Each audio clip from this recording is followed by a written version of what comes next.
Une parole magnifique ce matin. D'ailleurs, toute la parole de Dieu est magnifique. Amen. Voici ce qu'elle dit. Rien que de la lire, frères et sœurs, ça me fait chaud au cœur. Pourquoi? Pourquoi dis-tu, Jacob? Pourquoi? Israël, ma destinée est cachée devant l'Éternel. Mon droit passe inaperçu devant mon Dieu. Ne le sais-tu pas, ne l'as-tu pas appris? C'est le Dieu d'éternité, l'Éternel, qui a créé les extrémités de la terre. Il ne se fatigue point, il ne se lasse point, on ne peut sonder son intelligence. Il donne de la force à celui qui est fatigué. Et il augmente la vigueur de celui qui tombe en défaillance. Les adolescents se fatiguent et se lassent.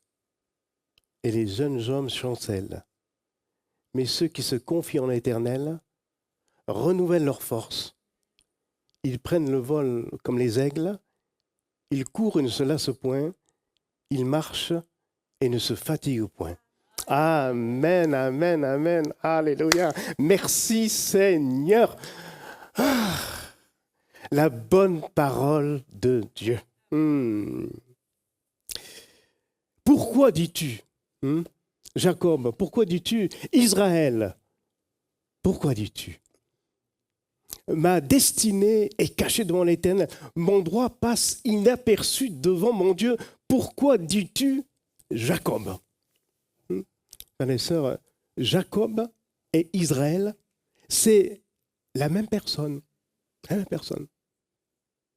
Pourquoi dis-tu Jacob? Ça, c'est pas pour rien qu'il nous est dit Jacob et Israël.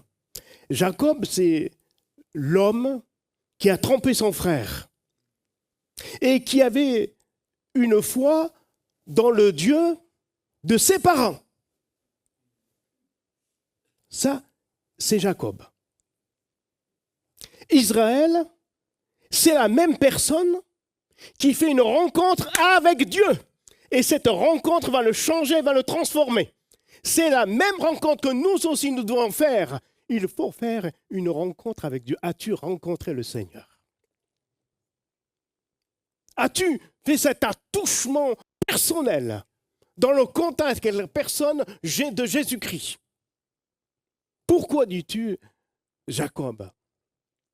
Pourquoi dis-tu Israël? Savez-vous que depuis qu'on connaît le Seigneur, nous sommes passés de la mort à la vie. Amen. De Satan à Dieu, nous avons fait une expérience personnelle. Nous avons reçu une nouvelle création. Et la Bible dit que les choses anciennes sont passées. Pour ceux qui sont en Christ, évidemment. Ceux qui ont accepté Jésus comme Seigneur et Sauveur personnel. Pourquoi dis-tu Jacob? Ayant fait cette expérience, nous savons qu'il y a en nous, j'allais presque dire deux êtres. Le vieil homme et l'homme nouveau, qui se renouvellent selon la connaissance de Dieu. Et le vieil homme, l'ancienne nature, elle est là. Et la parole de Dieu m'invite à la faire mourir. Car les désirs de la chair sont contraires à la volonté de Dieu. Nous ne sommes pas appelés à vivre selon la chair, mais selon l'esprit. Il y a comme une guerre, une bataille, de sorte que la chair qui a été mise de côté et qui ne veut pas mourir, veut toujours revenir à la première place. La chair a un seul désir, c'est d'influencer notre vie spirituelle. Faire mourir l'homme nouveau. Alors que c'est le contraire à laquelle nous sommes appelés. Pourquoi dis-tu, Jacob? Ne laissons pas la chair nous influencer. Ne laisse pas la chair t'influencer dans ta vie. C'est Paul qui a dit. Je n'ai consulté ni la chair, ni le sang. Mon frère, ma soeur, arrête de consulter la chair. Arrête. Consulte les Écritures, consulte l'homme nouveau qui te dit, regarde vers le Seigneur. Nous sommes appelés, vous et moi.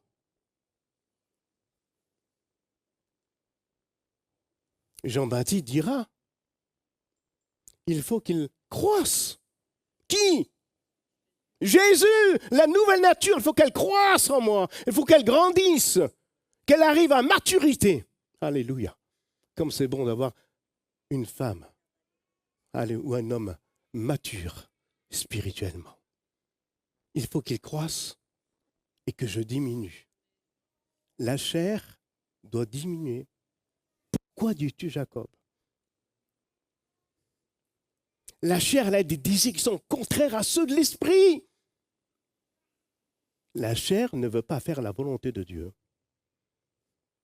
Mais l'homme nouveau, la nouvelle naissance, la vie nouvelle que Dieu nous a donnée. Alléluia. Elle veut plaire à Dieu. Amen. Parce qu'il est écrit que ceux qui veulent vivre sur la chair ne sauraient plaire à Dieu. Eh oui. Nous sommes appelés à vivre non pas selon la chair, mais selon l'esprit. C'est pour cela que il y a comme cette lutte en nous. Pourquoi dis-tu, Jacob? Israël, ma destinée est cachée devant Dieu. Mon frère, ma sœur, on a une destinée. Dieu nous a donné une destinée. Dieu nous a destinés à l'acquisition du salut par notre Seigneur Jésus-Christ. Nous avons un dessein, un avenir plein d'espérance, parce que nous avons donné notre vie à Christ. Il y a de l'espérance en nous. Il y a de l'espérance, il y a un dessein. Car Dieu a tant aimé le monde qu'il a donné son Fils unique, afin que quiconque croit en lui ne périsse point, mais qu'il ait la vie éternelle. Amen. Dieu a un plan pour chacun de nous. Amen. Le plan de Dieu, c'est le salut. Le verset 17 en bas, là. Il est écrit, en effet, Dieu n'a pas envoyé son Fils dans le monde pour juger le monde, mais pour sauver le monde. Amen. Celui qui croit en lui a la vie.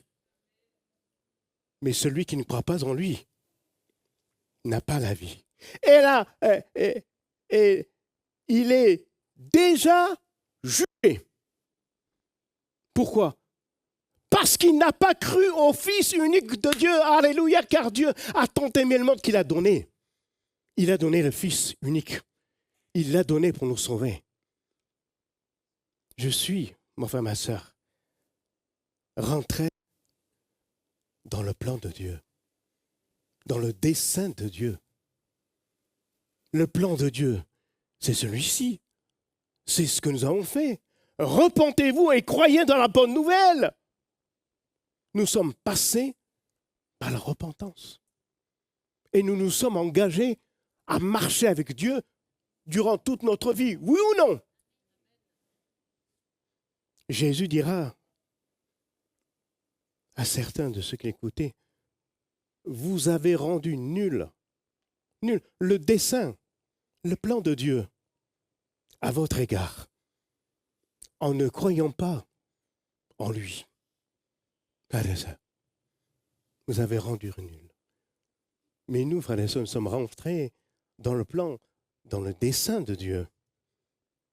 Frères et sœurs, J'y suis, j'y reste. Hein? J'y suis, j'y reste. Amen. C'est bon d'être dans le plan de Dieu. Je suis dans la sécurité. Alléluia. Merci Seigneur pour ce destin, ce plan. Mon destin, mon plan. Mon droit passe inaperçu. Tout cela, c'est la chair qui est là pour essayer de nous détourner du dessein du plan de Dieu. D'inculquer en nous, frères et sœurs, le doute. C'est le doute. La chair veut nous faire douter que Dieu a un plan pour nous, qu'il a un dessein pour nous. Que Dieu nous a abandonnés, qu'il nous a délaissés. Tu ne le vois pas, tu ne le sens pas. C'est ce que tu dis.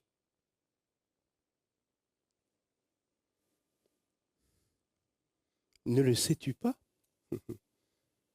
Ne le sais-tu pas, frères et sœurs? Ne le sais-tu pas? Il y a des choses que nous devons savoir.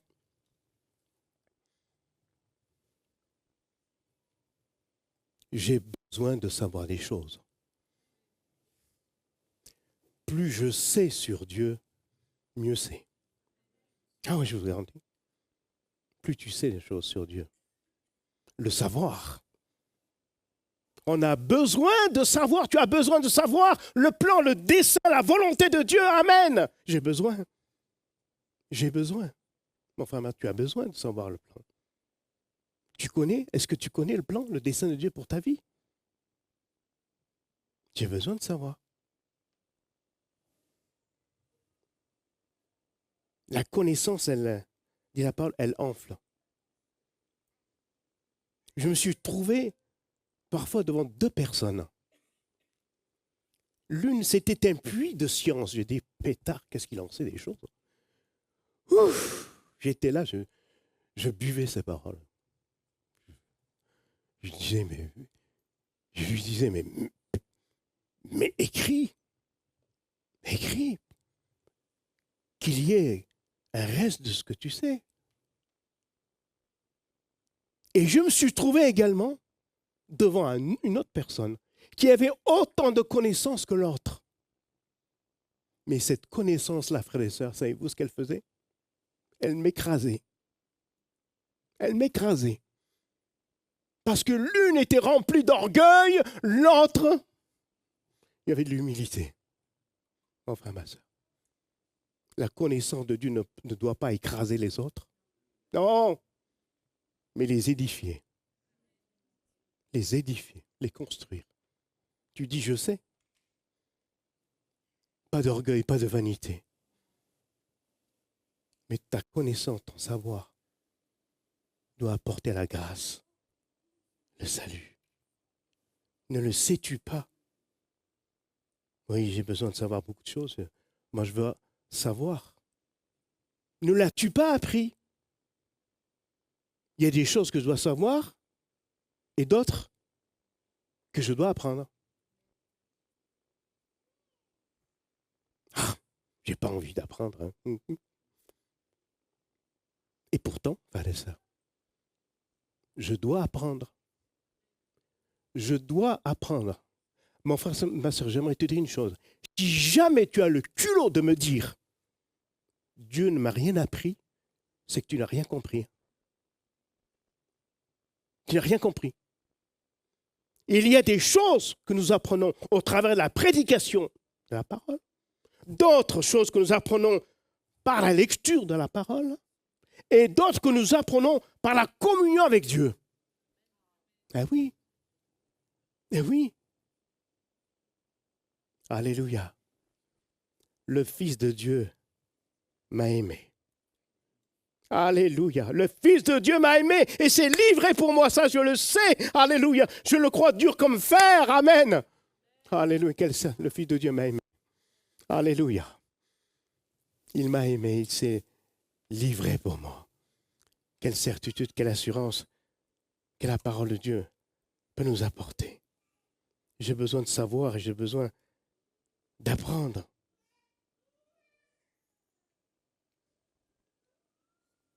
que le fort, l'homme fort, ne se glorifie pas de sa force. Que le riche ne se glorifie pas de sa richesse. Que le sage ne se glorifie pas de sa sagesse. Mais si il y a quelqu'un qui veut se glorifier, c'est pas moi qui le dis, c'est l'Écriture. Hein. Oh, là je suis en train de vous citer l'Écriture. Hein? D'accord, hein, c'est pas moi, ça n'est pas de moi. Hein. Je cite les Écritures. Mais celui qui veut se glorifier, qu'il se glorifie de me connaître. Alléluia, qu'il se glorifie de me connaître, moi l'Éternel, qui est bon et qui pratique la justice et le droit. Alléluia, ça c'est notre Dieu. Est-ce que tu sais? Est-ce que tu sais? Est-ce que tu sais, mon frère? Le savoir et la connaissance. Quand on connaît, je me souviens de cet épisode. J'avais une entreprise de venir faire quelques travaux chez moi et je devais m'absenter. J'ai dit, mince, je ne vais quand même pas leur laisser les clés. Hein. On ne sait jamais. Jamais. Hein. Je suis parti faire ma course avec de l'appréhension dans le cœur. J'étais pas tranquille. J'étais pas tranquille.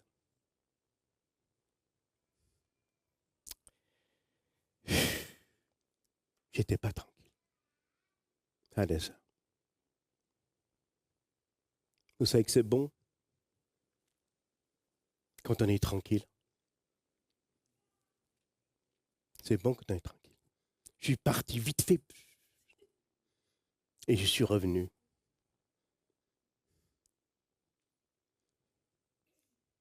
Je leur ai donné un coup de téléphone après. Je leur ai dit, je sais ce que vous avez pris. Parce que le matin même, je l'avais déposé. Vous l'avez pris. Vous l'avez pris. Je vous le donne quand même. J'avais bien fait de craindre. Pourquoi? Parce que je n'avais pas la connaissance et le savoir. S'ils étaient honnêtes ou pas. Mais la connaissance et le savoir sur Dieu. Si tu as la connaissance et le savoir sur Dieu, ça apporte, mon frère, ma soeur, la chose la plus précieuse. Alléluia. Alléluia. La confiance. Amen. La confiance. Ou si tu veux, ou plus près du texte, la foi. Mais oui, la connaissance, le savoir apporte la foi. Or, la foi vient de ce que je sais. Ce que je sais de la parole de Christ. La confiance. As-tu confiance en Dieu? Est-ce que tu as confiance en Dieu? La confiance apporte la paix. Alléluia. Elle apporte la paix et la tranquillité. Oui. Est-ce que tu es tranquille dans ton cœur? Tu dis j'ai confiance en Dieu. Pourquoi es-tu troublé? Pourquoi es-tu agité? La véritable confiance, elle te garde dans le calme. N'est-il pas écrit, là aussi? C'est dans le calme et la confiance que sera votre force. Amen. Et Dieu répond pour vous. Il répond pour moi. Il répond. Mais vous ne l'avez pas voulu. Vous n'attendez pas à ça? Si, il a déjà répondu. Mais vous ne l'avez pas voulu. Vous avez dit, nous prendrons la course. Tu dis, tu as confiance en Dieu, que tu as foi en Dieu. Pourquoi tu remues ciel et terre là pour trouver une solution, un remède à ton problème? Tu es constamment agité, tu cours à droite et à gauche. Tu téléphones partout, tu veux une solution, tu dis que tu crois en Dieu. Et tu t'agites. Et tu t'agites. Il nous a été rappelé ce matin. Ne crains point. Crois seulement. La connaissance, le savoir, apporte la foi et la confiance. On l'a chanté. Moi, j'ai confiance en mon Seigneur. Le long du chemin, est-ce qu'on chante des faussetés ou la vérité? Ne le sais-tu pas, notre Dieu appris? Faute de connaissance, le peuple périt. Alléluia. Mais enfin, ma sœur, Dieu nous demande de lui faire une pleine confiance. De croire dur comme fer. Ah Seigneur, moi je veux croire de tout mon cœur. Je vais faire confiance. Ne le sais-tu pas, ne pas tu as appris? C'est le Dieu de l'éternité, l'Éternel. Frères et sœurs, il n'y a qu'un seul Dieu. Non, non, non. Si je le dis dehors, là, il n'y en a plus d'un qui va dire non, il y en a plusieurs. Il y en a plusieurs. Mais nous connaissons la vérité. Nous savons en réalité qu'il n'y a qu'un seul Dieu. Frères et sœurs, autrefois, on pensait qu'il y en avait d'autres dieux. Ça n'existe pas, frères et sœurs. Oh. On nous a fait croire, les gens croient, toutes sortes de gens, qu'il y a d'autres dieux auxquels il ferait appel. Non, il n'y a qu'un seul Dieu. Frères et sœurs, il n'y a qu'un seul Dieu. Bien-aimés, n'ajoutez pas foi à tous les esprits. Il n'y a qu'un seul Dieu. C'est Jésus-Christ. C'est lui. Le Dieu véritable est la vie éternelle. Petits enfants, gardez-vous des idoles. Je cite les Écritures, ça ne vient pas de moi. Je cite les Écritures, là. C'est Jean qui dit ça. Ne le sais-tu pas? L'Éternel, c'est lui le véritable Dieu, frère et sœur. L'Éternel. L'Éternel des armées. C'est notre Dieu, c'est lui. C'est le Dieu créateur, alléluia.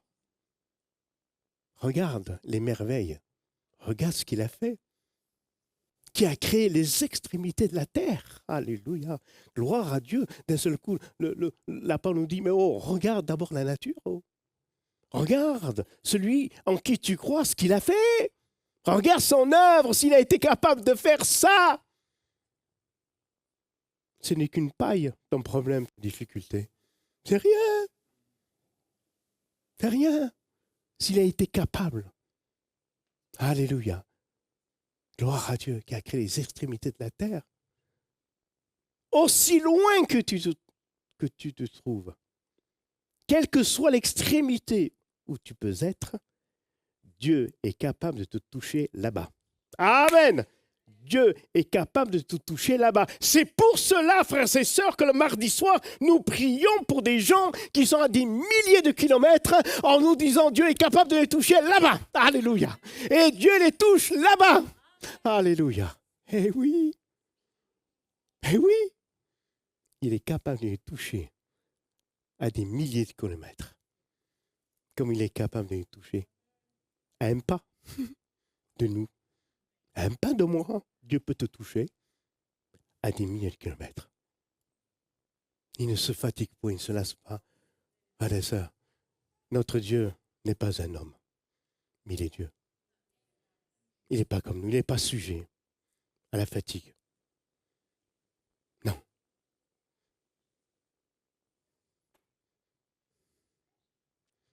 Mais gloire à Dieu, heureusement. Notre Dieu est un Dieu miséricordieux. Il s'est approché de nous au travers de son Fils pour nous dire, oui, vous êtes sur la terre, mais je connais tes problèmes, tes difficultés. Jésus, au bord du puits, était fatigué. Notre Seigneur a connu la fatigue. Il a été fatigué. Tu dis, si Dieu est au ciel, est-ce qu'il est capable de me comprendre dans l'état de fatigue où je me trouve? Je suis fatigué. Je suis fatigué. Je disais à quelqu'un, si tu es fatigué, ne sois pas fatigant. Mais oui, frères et sœurs, il y a des gens qui sont fatigants. Ne soyez pas fatigants, frères et sœurs. Ne nous fatiguez pas. Hein. Ne soyez pas de ceux qui fatiguent. Hein? Parce que c'est fatigant, quelqu'un qui nous fatigue. Tu es fatigué. Jésus a dit quoi? Il a dit, venez à moi.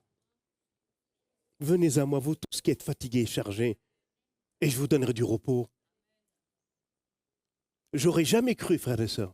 Il m'est arrivé un jour une chose, j'aurais jamais cru. Jamais je n'aurais cru ça. J'avais perdu toutes mes forces. J'ai eu cette impression que mes forces étaient semblables à un manteau. Je prends le manteau et je le pose. Ma force, elle m'était enlevée. Je disais, mais comment ça se fait? J'ai plus de force. Je n'ai plus rien. On m'a volé ma force. Je dis, on m'a volé ma force. Tout surpris que la force peut nous être ôtée, frères et sœurs. J'ai entendu des fois me dire, vous savez, elle est fatiguée. Je me dis, comment? Je ne savais pas ce que c'était pourtant. On m'avait enlevé ma force comme on enlève un manteau. J'avais qu'une seule hâte. C'était de reprendre ce manteau. Amen. Reprendre le manteau. Que ma force me revienne. Alléluia. Quand tu n'as plus de force, tu es dépouillé. Je ne voudrais pas revivre ça. Hein. Quand tu es dépouillé de ta force. Ma force ne vient que vanité.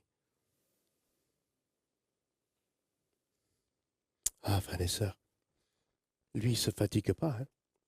Alors si j'ai besoin de force, hein, je vais vers lui. Dieu connaît notre fragilité. Notre Dieu est un Dieu de dons. Hein. Vous avez vu? Il donne. Il donne, frère et sœur. Dieu est généreux, mon frère, ma sœur. Dieu est généreux.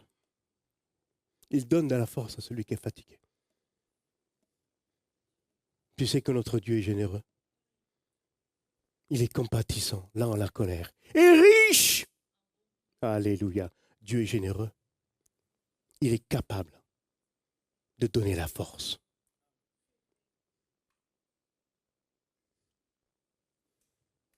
L'Éternel est ma force et le sujet de mes louanges. Mon frère, ma sœur, fais-tu de Dieu ta propre force? Il est ma force. C'est sur lui que je m'appuie. Mon Dieu est ma force. Ma force est en Dieu. Je me confie en Dieu et en sa parole. Ça, c'est ce que chaque chrétien doit faire. Je me confie en Dieu et en sa parole et je suis délivré. Il donne la force. Il augmente la vigueur de ceux qui tombent en défaillance. Je regardais défaillance, ça veut dire évanouissement, faiblesse momentanée. Ne plus pouvoir assumer son rôle, sa fonction. Alors je me suis dit, mais oh, c'est pas ce qu'on appelle aujourd'hui le burn-out, ou je ne sais pas comment c'est ça. C'est pas ça, quelque part.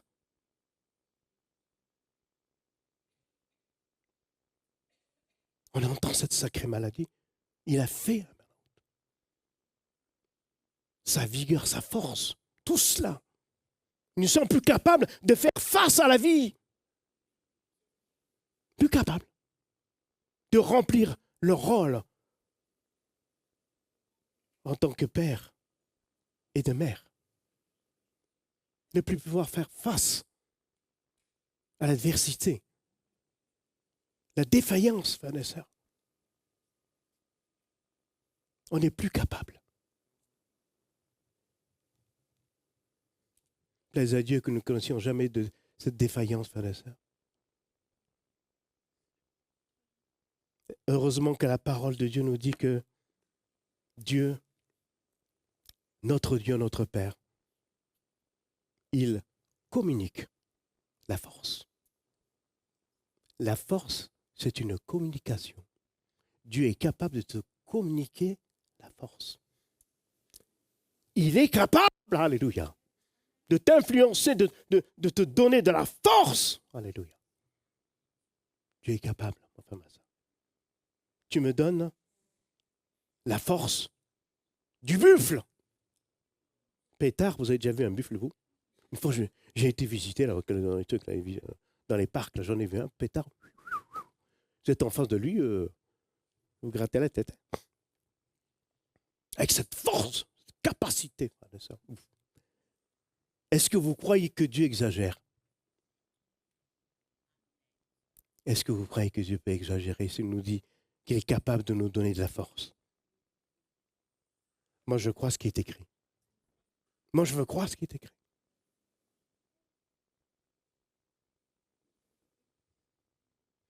Dans l'Ancien Testament, Dieu donnait de la force à son peuple, à ses enfants, de sorte que on poursuivait 100 jusqu'à 1000 pétards. Comment je vous l'avais lu.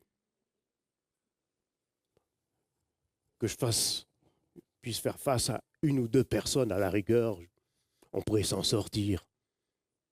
Mais 100 et 1000, il n'y a que notre Dieu qui est capable. Je te dis que c'est notre Dieu qui est capable. Et il est capable de faire au-delà. Au-delà. Il est capable de te charger de force. Il communique la force. Alléluia. Vous avez vu les adolescents qui se fatiguent et se lassent, les jeunes gens qui chancellent, frères et sœurs. Eh oui, on le voit. On se fatigue, on chancelle. La dernière fois, j'étais avec des adolescents. Et on a dit, on va faire la course. J'ai dit, moi aussi. Hein. Tu m'as regardé, Jean-Pierre, non. J'ai dit, bon, si. Je m'étais préparé. Hein. J'avais à peine commencé qu'ils étaient arrivés. Ça m'a humilié. Alors je leur ai dit, les gars, je vous prends au vélo. Chiche, ouais. On a pris le vélo.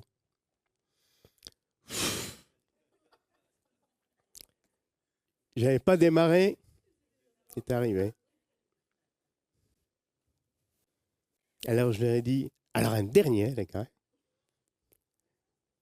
1h30 il faut pour arriver au... Les plus forts, ils arrivent entre 1h30 et 1h20 au sommet de la montagne. Le premier là-haut. Oui! Alléluia. J'étais au sommet avant eux. Savez-vous pourquoi? L'endurance. Ils n'avaient pas l'endurance. Je les ai vus, ils se sont arrêtés pour boire, pour renouveler leur force. C'était là-bas. Aïe, j'ai mal aux pieds. Moi, j'avais mal partout, mais je ne me suis pas arrêté. L'endurance. Mon frère, ma soeur, la vie chrétienne est une vie d'endurance. Nous devons endurer. Je dois endurer. Oui, mon frère, ma soeur. Avec la grâce de Dieu, je dois endurer. Bon, le temps passe. Bon. Regardez, je finis vite alors. Mais ceux qui se confient en l'Éternel, ils renouvellent leur force. Mon frère, ma soeur, il faut que dans notre marche, dans cette endurance avec Dieu, nous puissions avoir des étapes où Dieu renouvelle nos forces. J'ai besoin d'étapes où Dieu me renouvelle mes forces. Pourquoi on prend les vacances? Pour se fatiguer? Pour se fatiguer?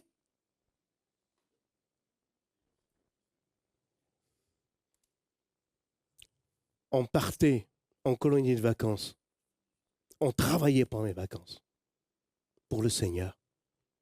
On finissait le dimanche. Je reprenais mon travail le lundi.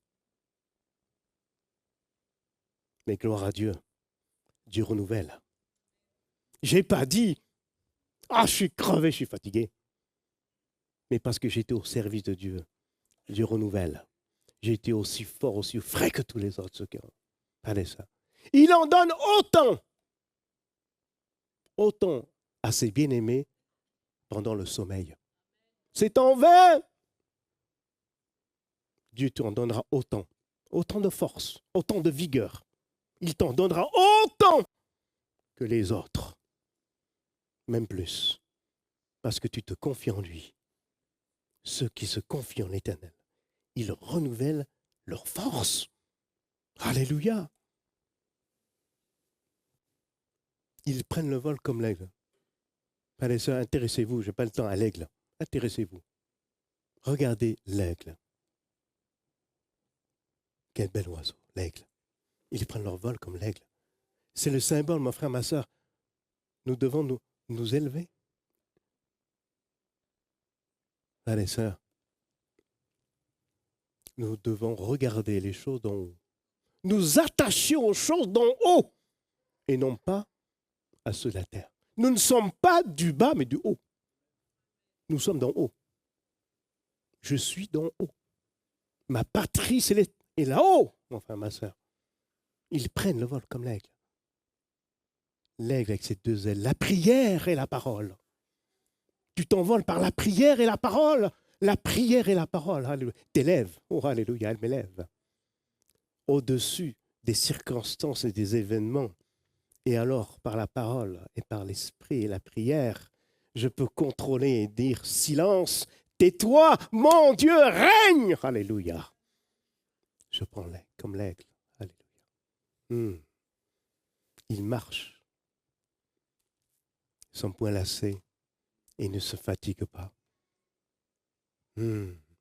La Bible est formelle, elle dit, ils renouvellent leur force pendant quoi?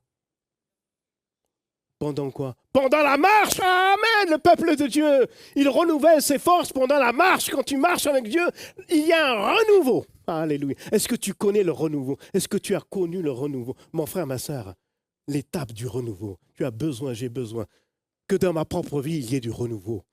Que Dieu vienne à mon secours, qu'il vienne me renouveler, me ressourcer, me remplir tout à nouveau. Alléluia. J'ai besoin, mon frère, ma soeur, c'est bon d'être renouvelé dans l'esprit. C'est bon de connaître le renouveau spirituel. C'est bon. Dieu souffle et il renouvelle. Comme c'est bon quand on a été renouvelé dans l'esprit, frères et sœurs. On se sent léger comme un oiseau. Oui, oui, le renouveau, c'est formidable, frères et sœurs. Ça nous élève. Ça nous élève. Souvenons-nous que nous aussi, à la fin de notre vie, la Bible dit que on s'envole vers le Seigneur, vers notre destinée. Un jour, nous nous envolerons. Alléluia, vers le ciel. C'est notre destinée. Mon frère, ma sœur, pendant 1 ou 2 minutes, on se tourne vers le Seigneur.